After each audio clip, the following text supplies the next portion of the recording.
Link कैसे बनाना होता है, ध्यान से समझिए। लिंक किस तरीके से बनाते हैं कि जिस दो डीबीएफ फाइल को लिए हैं, दोनों के अंदर प्राइमरी की होनी चाहिए, पहली बात।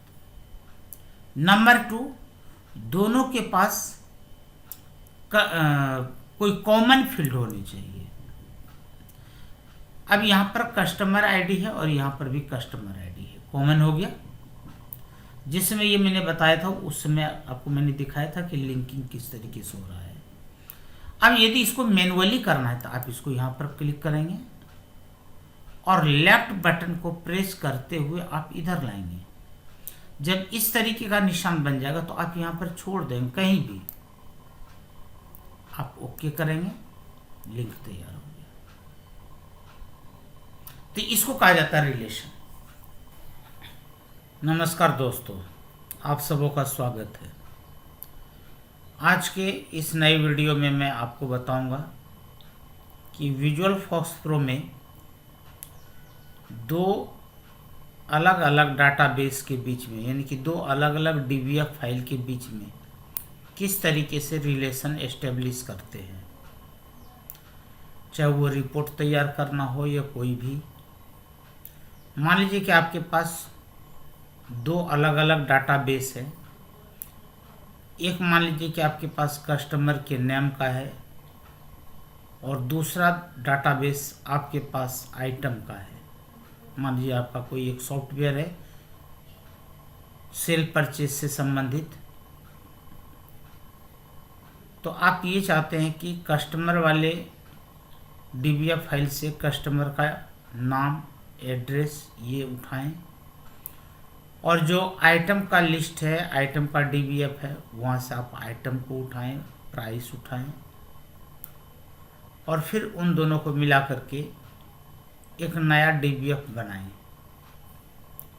तो चलिए आज इसी के बारे में हम लोग डिस्कस करेंगे। सबसे पहले हम लोग ओपन कर लेते हैं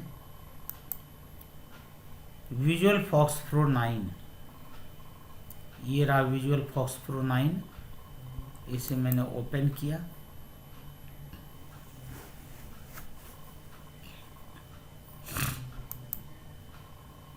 यहाँ पर ये दो तरीके से बनाया जाता है। आज मैं विजार्ड के द्वारा समझाऊंगा और उसके बाद दूसरे वीडियो में मैनुअली मैं आपको बना करके दिखाऊंगा कि किस तरीके से तैयार करते हैं। मैं यहाँ पर एक पहले फोल्डर खोल लेता हूँ।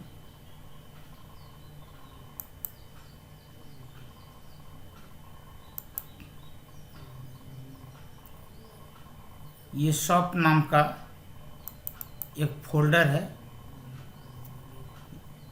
इसमें 3 और भी फोल्डर बना रखे हैं इसके अंदर ही। इसमें डाटा है, इसके अंदर फॉर्म है, और यहाँ पर पीआरजी फाइल है, और इसमें रिपोर्ट है।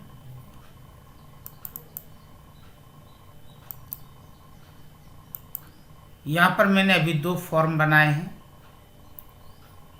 एक वो जिसमें कि आप सेल परचेज करते हैं, दूसरा वो जिसमें कि आप सर्च करते हैं रिपोर्ट के लिए।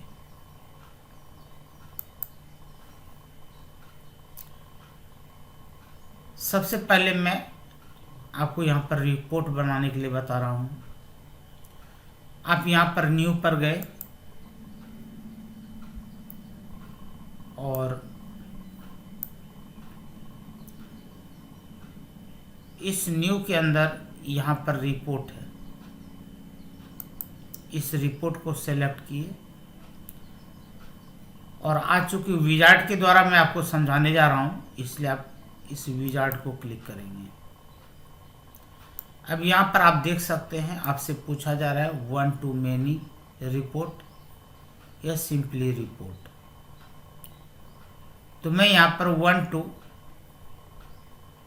many रिपोर्ट ले रहा हूँ।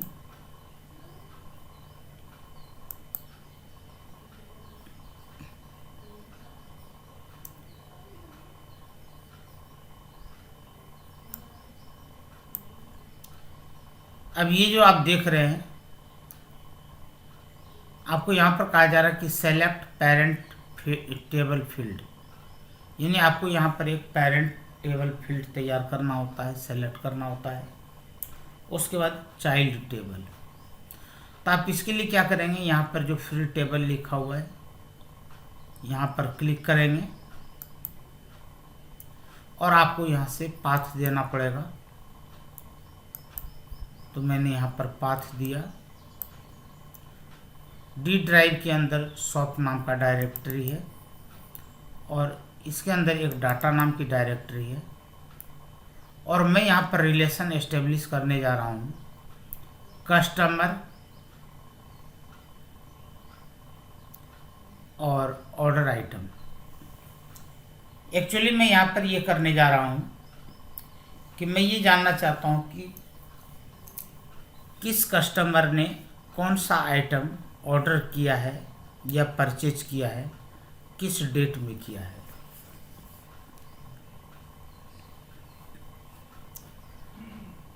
तो सबसे पहले मैंने कस्टमर को लिया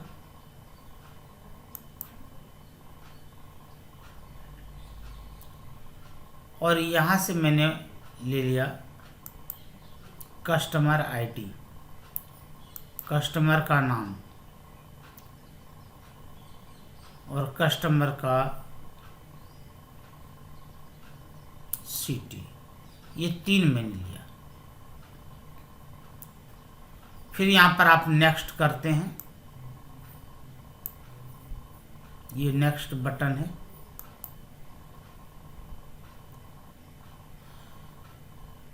अब यहाँ पर आपसे ये कहा जा रहा है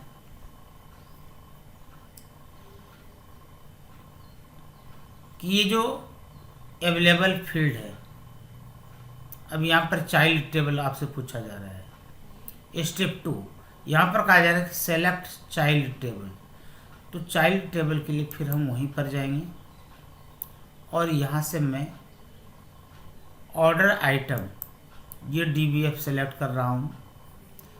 आप कोई भी 2 ले सकते हैं और इसके अंदर भी customer ID, item name, quantity, price, cost और डेट। इसका मतलब हुआ कि किस कस्टमर ने कौन सा आइटम कितनी क्वांटिटी में किस रेट का परचेज किया और किस डेट में परचेज किया। कॉस्ट में आ जाएगा कि यदि मान लीजिए कि कोई एक आइटम है जो 50 रुपीज़ का है और उसने 10 आइटम लिए, तो 50 × 10 500, तो वो कॉस्ट टोटल यहाँ पर दिखाएगा। तो मैं यहाँ पर सेलेक्ट कर रहा हूँ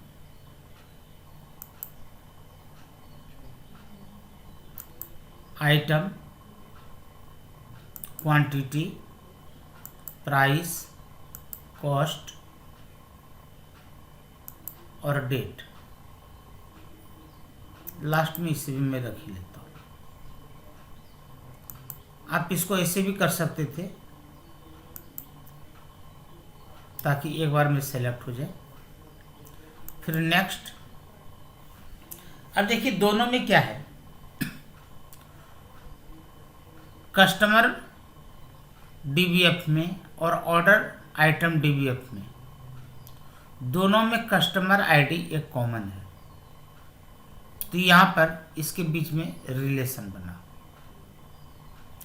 क्योंकि यहाँ पर कहा जा रहा है how do you want to relate the 2 table. आप ये 2 टेबल को किस तरीके से रिलेट करेंगे। तो हम कस्टमर आईडी से, जैसे ही आप कस्टमर आईडी डालेंगे तो उस कस्टमर आईडी से इसके अंदर ऑर्डर आइटम के अंदर सर्च करेगा और उस आईडी से जितने भी सामान परचेज किए गए होंगे वो सारा लिस्ट दिखाएगा। फिर आपने नेक्स्ट किया। अब यहाँ पर कहा जा रहा है how do you want to sort the record. आप इस रिकॉर्ड को किस तरीके से सॉर्ट करना चाहते हैं। तो मैं यहाँ पर 2 तरीके से सॉर्ट करना चाहता हूँ। एक तो कस्टमर आईडी के हिसाब से,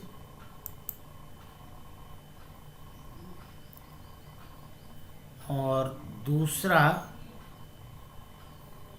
चलिए कस्टमर आईडी के हिसाब से कर लेते हैं।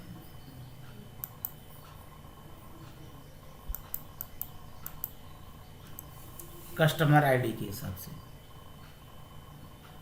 और फिर हम लोग यहाँ पर नेक्स्ट करते हैं। अब यहाँ पर देख लीजिए, how do you want your report to look, आपका रिपोर्ट किस तरीके का दिखना चाहिए। तो आप यहाँ से इसको देख सकते हैं, यहाँ पर चेंज हो रहा होगा। दोबारा मैं कर रहा हूँ।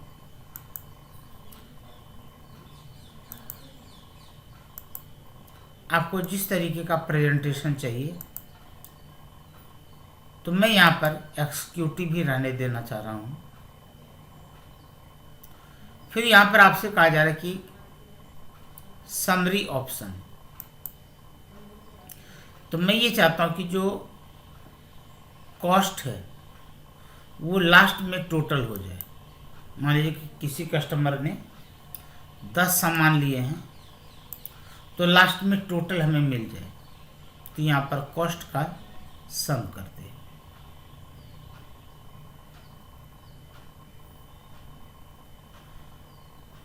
ओके आपने किया, और यहाँ पर आप हॉरिजॉन्टल या वर्टिकल किस शेप में रिपोर्ट लेना चाहते हैं, तो उसके लिए यहाँ पर पोर्टल और लैंडस्केप है, इसके बारे में आपको पता ही होगा। फिर आप यहाँ पर नेक्स्ट करते हैं। अब यहाँ पर आपसे ये पूछा जा रहा है, ये फाइनल स्टेप है कि type A title for your report. जो आपका रिपोर्ट होगा, उस रिपोर्ट का आप टाइटल क्या चाहते हैं। तो अभी तो इसने कस्टमर ही लिया है, आप इसे बदलना चाहे तो बदल भी सकते हैं। और यहाँ पर फिर आपको 3 ऑप्शन दिया गया है कि आप इस रिपोर्ट को सेव करके बाद में यूज करना चाहते हैं, या आप इसे बाद में मॉडिफाई करना चाहते हैं, डिजाइनिंग चेंज करना चाहते हैं। तो मैं यही करूँगा कि पहले मैं इसको सेव कर लेता हूँ, और ज़रूरत के हिसाब से मैं इसको मॉडिफाई कर लूँगा। एक बार देख लेते हैं कि ये दिखने में कैसा लगेगा रिपोर्ट। तो यहाँ पर फिनिश करने से पहले आप यहाँ पर प्रीव्यू देखेंगे।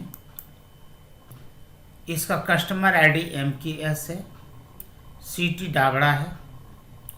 यहाँ पर आइटम और डेट एक साथ लिया गया है। जैसे चना दाल 2 तारीख को लिया गया है, चावल बासमती ये भी 2 तारीख को लिया गया है, ड्यूड ये भी 2 तारीख को लिया गया है। लेकिन ये 2 फरवरी है, ये 2 फरवरी है, और ये 2 मई है। फिर एक बार ड्यूड लिया गया है, ये 2 मई को ही लिया गया है, और एक 2 जुलाई को लिया गया है।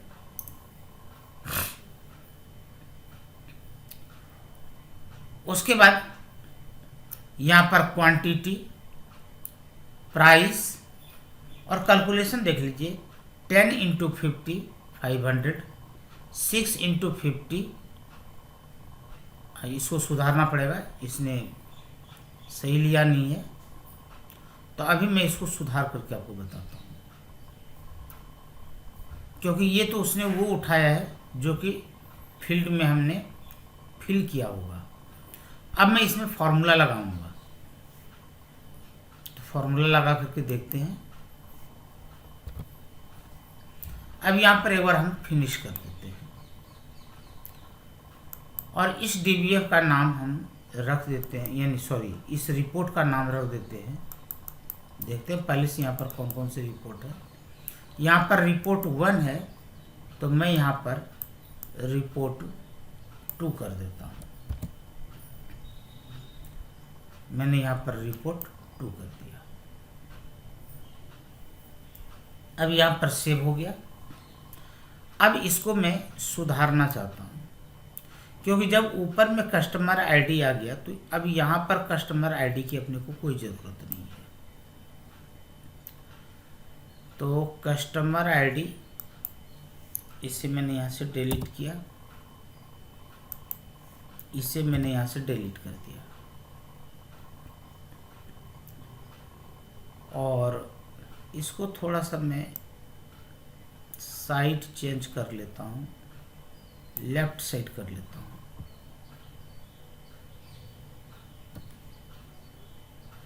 थोड़ा सा मैंने लेफ्ट कर दिया।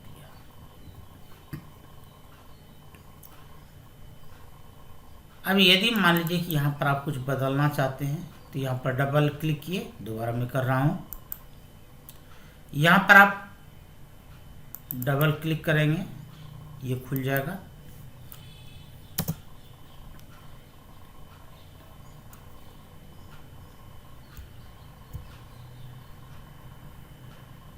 मैं यहाँ पर लिख देता हूँ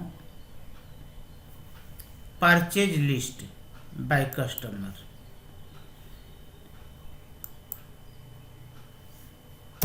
ये केवल कस्टमर लिस्ट।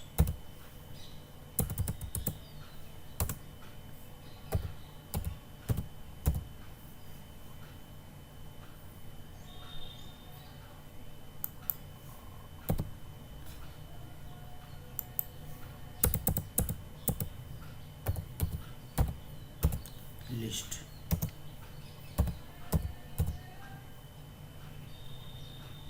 With item. तो यहाँ पर आइटम के साथ कस्टमर का लिस्ट आ गया। एंड डेट भी कर देता हूँ, डेट वाइज आएगा, एंड डेट। फिर आपने यहाँ पर ओके किया और इसमें और किसी का साइड चेंज करना है तो आप कर सकते हैं। यहाँ पर इसको उठा करके मैं इधर कर देता हूँ।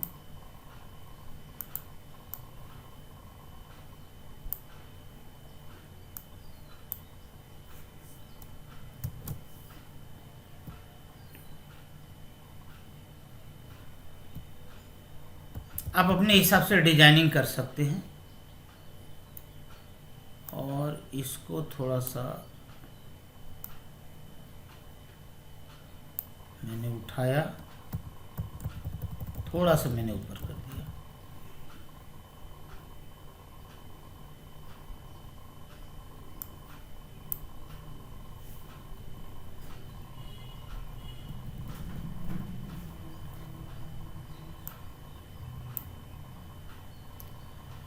आप एक काम और कर सकते हैं,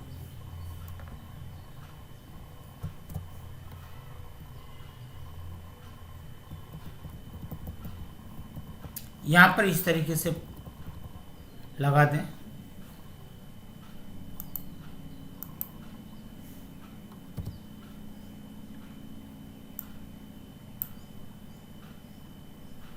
अब यहाँ पर देखते हैं प्रीव्यू।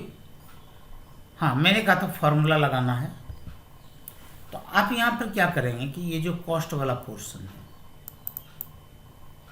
इसे राइट क्लिक करेंगे, यहाँ पर ऑर्डर आइटम कॉस्ट को यहाँ पर कट कर दें। यहाँ पर QTY फील्ड का नाम लेंगे, इनटू के लिए स्टार यूज करेंगे, फिर यहाँ पर ऑर्डर अंडरस्कोर आइटम, ये DBF का नाम है, डॉट, उसके बाद इस DBF का फील्ड तो प्राइस,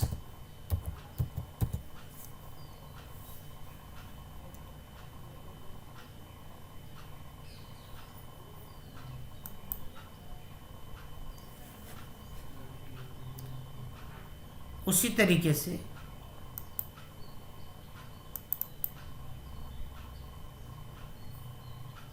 यहां पर भी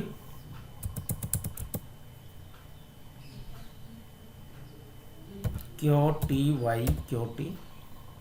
इंटू यहां पर order underscore item dot price,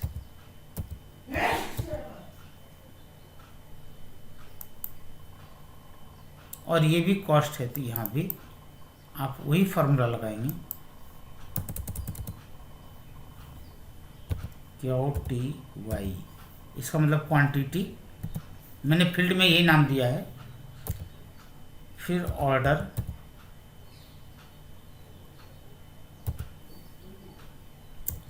underscore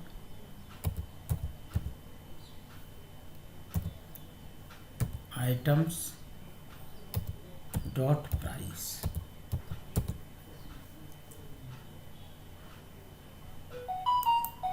एक बार सब को चेक कर लेते हैं हर जगह मैंने फॉर्मूला ठीक लिखा है कि नहीं। यहाँ पर देख लीजिए, आइटम मैंने लिखा है, आइटम्स फील्ड का ये DBF का नाम है, वो आपको चेक कर लेना चाहिए। यहाँ भी मैंने आइटम ही लिखा था, यहाँ पर भी आप आइटम्स कर दीजिए।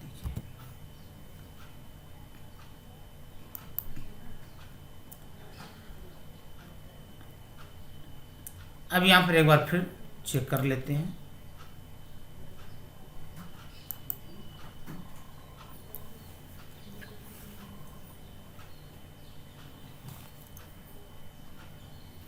ये अब इसे आप चेक करें, 10 इंटू 50 500, 6 इंटू 50 300, 8 इंटू 34 272, और 9 इंटू 80 720, 12 इंटू 25 300, और इन सबों का टोटल सम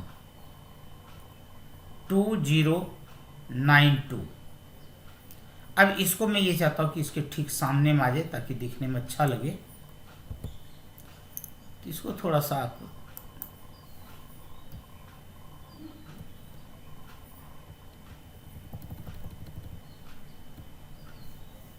इसके सामने कर लें, या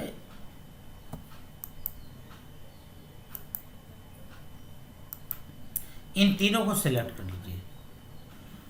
आप यहाँ पर शिफ्ट बटन दबा करके या कंट्रोल बटन दबा करके इन तीनों को क्लिक करें। 1, शिफ्ट से ही करना पड़ेगा, कंट्रोल से नहीं हो रहा है।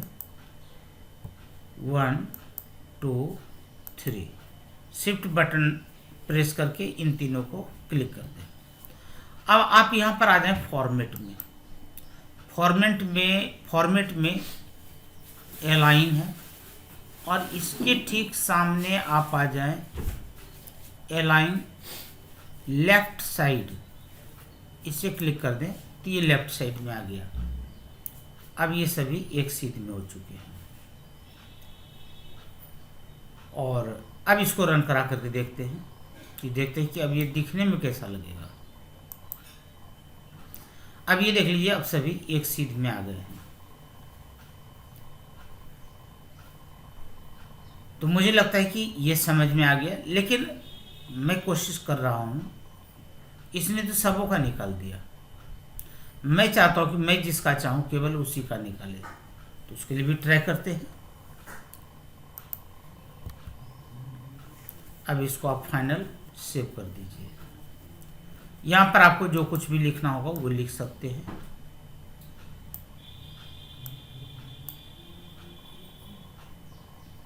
इसकी डिजाइनिंग आप जिस तरीके से करना चाहें उस तरीके से कर सकते हैं। ठीक है, यदि मान लीजिए कि बीच में इस तरीके से लाइन देना चाहते हैं तो वो भी आप कर सकते हैं। उसके लिए मैं आपको बता दूं, रिपोर्ट कंट्रोल, तो यहाँ पर आप जाएं व्यू के अंदर आपको मिलेगा टूल बार्स, और यहाँ पर देखें report control and report designer. ये देख लीजिए, ये रहा रिपोर्ट कंट्रोल ऊपर में, और जो ब्लू कलर का दिखाई पड़ रहा है यहाँ पर रिपोर्ट डिजाइनर है। यदि इसे क्लिक करेंगे तो यह सिलेक्ट नहीं हुआ, इसे क्लिक कर देंगे तो इसका मतलब ये सिलेक्ट हो गया। ठीक है, और यहाँ पर आप ओके करेंगे तो देखिए ये रिपोर्ट कंट्रोल है, आप रिपोर्ट कंट्रोल का यूज करके आपको जो यहाँ पर प्लस की तरह दिखाई पड़ रहा है, इससे आप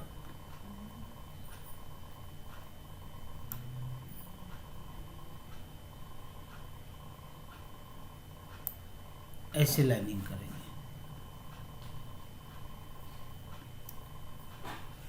और थोड़ा सा इसको मैं और सेट कर लेता हूँ।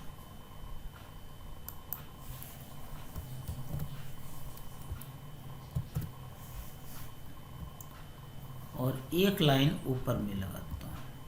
ठीक हो गया।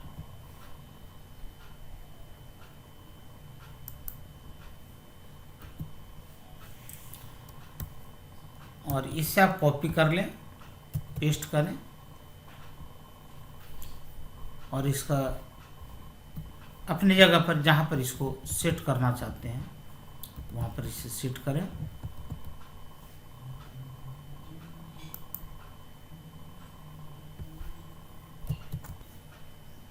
अब देखते हैं,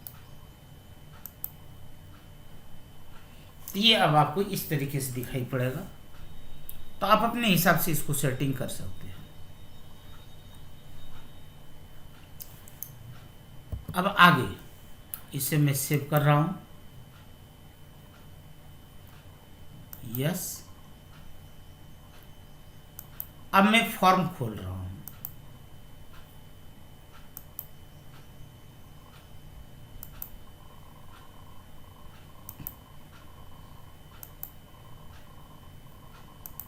यहां पर आए और आपने SCX, ये सर्च को मैं सेलेक्ट कर रहा हूं। ये सर्च नाम का मैंने एक फाइल बनाया है, यानी कि फॉर्म। और यहां पर देखिए, इस कमांड के क्लिक इवेंट पर हमने दिया है सेलेक्ट ऑर्डर आइटम। और यहाँ पर जो मैंने रिपोर्ट 1 है, इसको मैं रिपोर्ट 2 कर देता हूँ। ठीक है। अब देखते हैं कि ये किस तरीके से काम करता है। और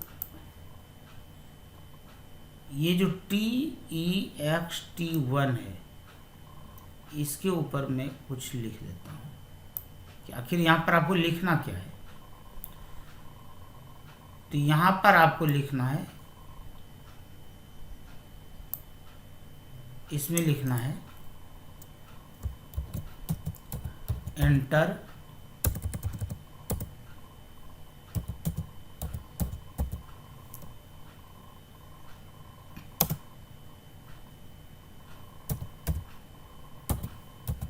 कस्टमर आईडी। और मैंने यहाँ पर ऑटो साइज को ट्रू कर दिया।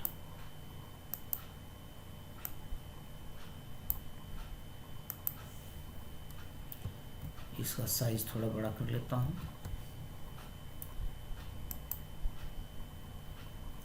मैं केवल आपको काम सिखा रहा हूँ, डिजाइनिंग नहीं कर रहा हूँ।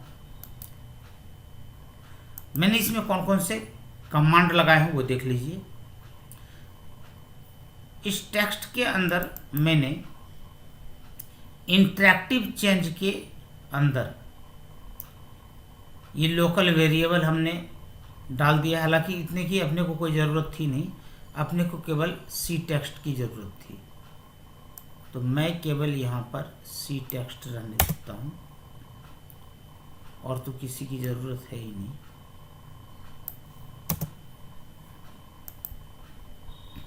क्योंकि मैंने यहाँ पर सी टेक्स्ट ही मैंने लिए है। सेलेक्ट, हमने डाटा कहाँ से उठाना है वो हमने यहाँ पर सेलेक्ट किया है। सी टेक्स्ट का को हमने वेरिएबल लिया है, तो इसका मतलब TXT1 के अंदर जो भी वैल्यू है वो माने। और फिर मैंने यहाँ पर लिखा है this form dot set filter, और ये जो वेरिएबल है। अब ये सेट फिल्टर कहाँ से आया, तो वो मैं आपको दिखाता हूँ। सेट फिल्टर एक मेथड है। सेट फिल्टर एक मेथड है जो कि हम और आप जो भी प्रोग्रामिंग करते हैं वो अपने हिसाब से बनाते हैं। इस फॉर्म के ऊपर आपने डबल क्लिक किया, ऐसे नहीं समझ में आएगा, यहाँ पर चलिए, ये फॉर्म देख रहे हैं, फॉर्म को क्लिक करें। यहाँ पर देखिए न्यू प्रॉपर्टी है और न्यू मेथड है। हम अपने आवश्यकता के अनुसार नई प्रॉपर्टी डेवलप करते हैं और न्यू मेथड तैयार करते हैं।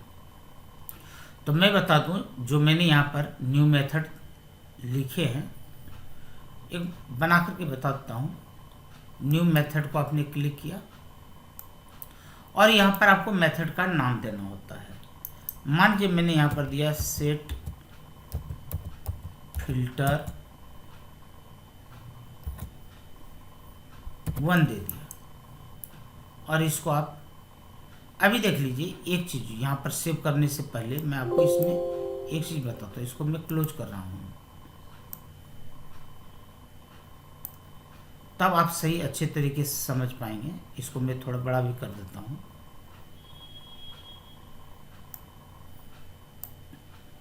मेरा वीडियो थोड़ा लंबा जरूर होता है,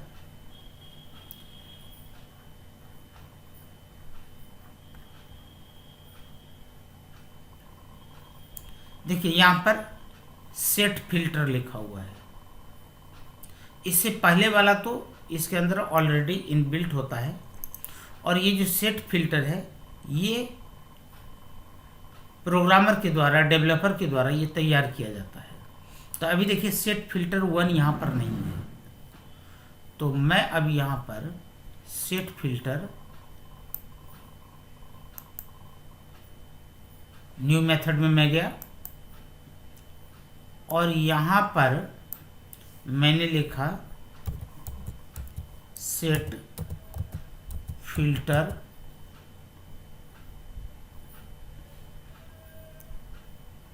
1। यह सेट फिल्टर आइटम करता हूँ ताकि सही समझ में आए। तो यह केवल आइटम को फिल्टर करेगा, मैंने जो काम करना चाहते हैं उस तरीके का आप नाम दे दें। यह set filter name, set filter date, जो भी देना चाहते हैं वो दे दें। तो मैंने यहाँ पर इसको ऐड किया। अब देखिए ऑटोमेटिक यहाँ पर आ गया ये।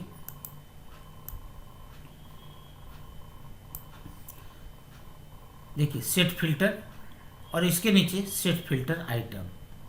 हालांकि सेट फिल्टर आइटम के ऊपर हमने अभी कोई कोडिंग नहीं किया है क्योंकि आपके सामने ही मैंने बनाया है, लेकिन यहाँ पर जो सेट फिल्टर है इसके अंदर हमने कोडिंग किया है जो कि मैंने आपको दिखाया है। तो यहाँ पर देखिए लिखा हुआ है यूजर प्रोसीजर, ठीक है। इसको यदि आप डबल क्लिक करते हैं तो देख सकते हैं यहाँ पर यह आ गया है, लेकिन इसके अंदर कोई कोडिंग नहीं की है। लेकिन सेट फिल्टर में मैंने कोडिंग की है, तो वो यहाँ पर कोडिंग है, ठीक है। तो मैंने लिखा है set filter to upper R trim और order items customer ID equal to, ये तो हमने डीबीएफ का नाम ले लिया और साथ में यहाँ पर फील्ड ले लिया। ये किसके बराबर हो, तो जो उस फील्ड के अंदर, टेक्स्ट फील्ड के अंदर, मैं आपको दिखाता हूँ यहाँ पर।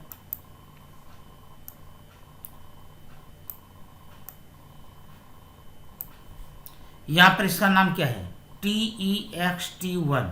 तो मैंने लिखा दिस फॉर्म, यानी कि इस फॉर्म के ऊपर जो यह TEXT1 नाम का लोकेशन है, इसका जो वैल्यू है किसके बराबर हो, इसके बराबर हो, ठीक है। तो उसको केवल फिल्टर करे, उसको फिल्टर करके हमें दिखाए, ठीक है। अब चेक करते हैं, इसको रन कराते हैं। अभी देखिए यहाँ पर इसने फिल्टर नहीं किया है। अभी यहाँ पर MKS PKS इसको मैं थोड़ा और बड़ा कर देता हूँ, ठीक है। फिर MKS आ गया, अभी रैंडमली है।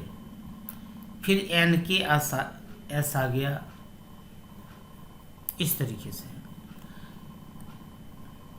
मैं चाहता हूँ, ढूंढना चाहता हूँ कि PKS ने, तो P आपने लिखा, तो P से शुरू होने वाले जितने भी कस्टमर आईडी हैं वो सब आपको दिखा दिया।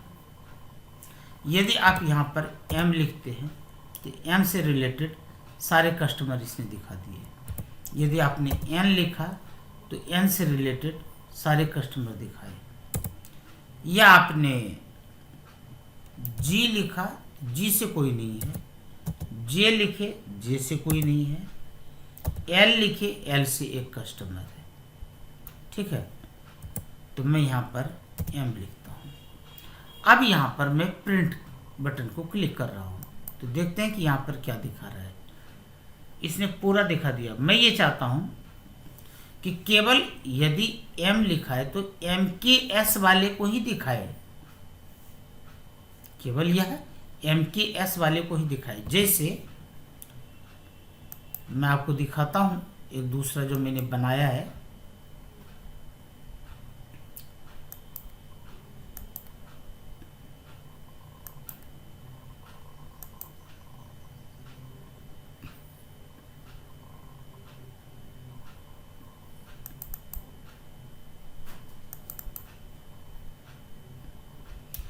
ये मेरे कई वीडियो में आपने देखा होगा, ये जो मैं अभी आपको दिखाने जा रहा हूँ।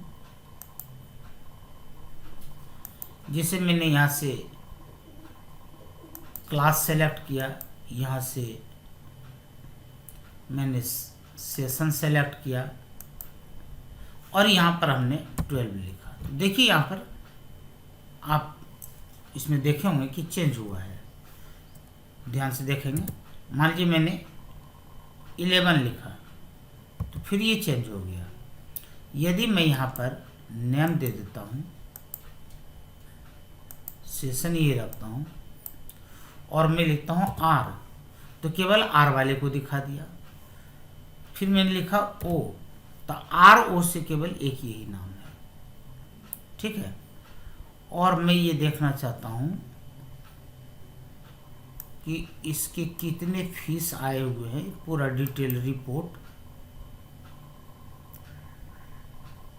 तो आप यहाँ पर देख सकते हैं।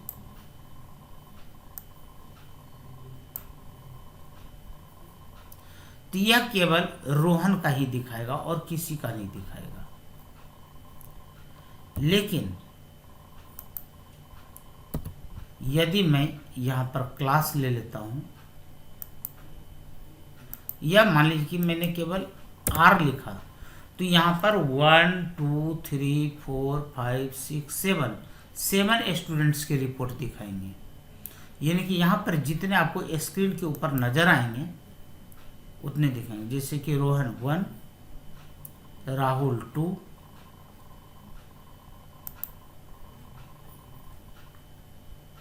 राजकुमार, एक एक करके देखना है। राहुल, रोहन 2 हो गए, राजकुमार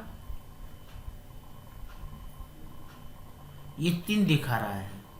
इसका मतलब कि उन लोगों का बैलेंस नहीं होगा, क्योंकि यहाँ पर उसी का दिखाता है जिसका कि बैलेंस रहता है। तो यहाँ पर देख लीजिए, इसका बैलेंस है 1500 रुपीज, इसका बैलेंस 3000 रुपीज, इसका बैलेंस 4000 रुपीज।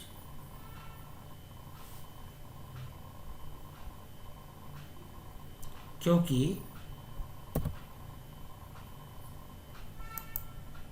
मैं इसका कोडिंग दिखाता हूं। यहां पर देखिए, कोडिंग में मैंने क्या किया है,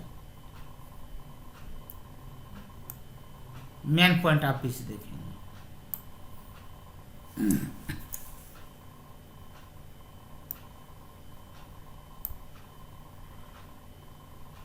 यहाँ पर देखिए रिपोर्ट फ्रॉम, फिर मैंने पाथ दिया टू प्रिंट प्रीव्यू।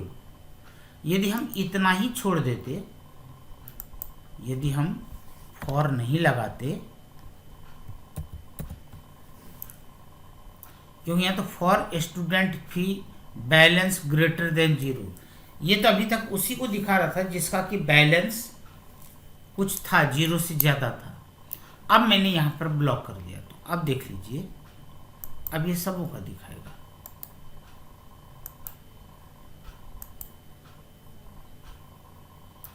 सेम वही फिगर लेते हैं, नेम, सेशन, आर मैंने लिखा, यहाँ पर 7 स्टूडेंट्स हैं, डिटेल 1 2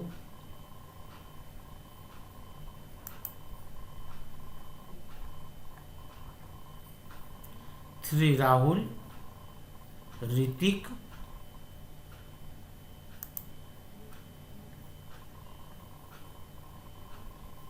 राजकुमार, रक्षित, 6 हो गए, और एक यहाँ पर रमन। तो अब देखिए इसकी यदि कोई बैलेंस नहीं थे तब भी इसने यहाँ पर रिपोर्ट दिखा दिया। तो मुझे लगता है कि ये आपके समझ में आ गया होगा, लेकिन अभी कहीं जाइएगा नहीं, जो मेन चीज़ मुझे बताना है वो अभी बाकी है।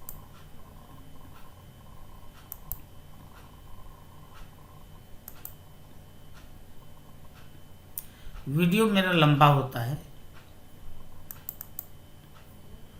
क्योंकि मेरा मानना है कि जब तक कि पूरा टाइम ना दिया जाए तो 2 मिनट में कोई भी चीज़ सीखा नहीं जा सकता है।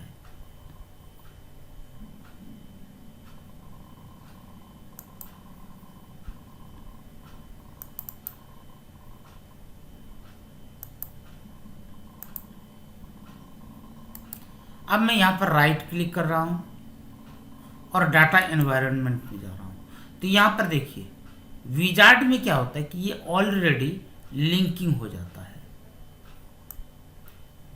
देख रहे हैं, विजार्ड में ये ऑलरेडी लिंकिंग हो जाता है। एक बार मैं कोशिश करता हूँ कि इसको हटा दूँ, ठीक है, थैंक यू। तो मुझे लगता है कि यदि ये आपके समझ में आ गया होगा तो अगले वीडियो को देखेंगे।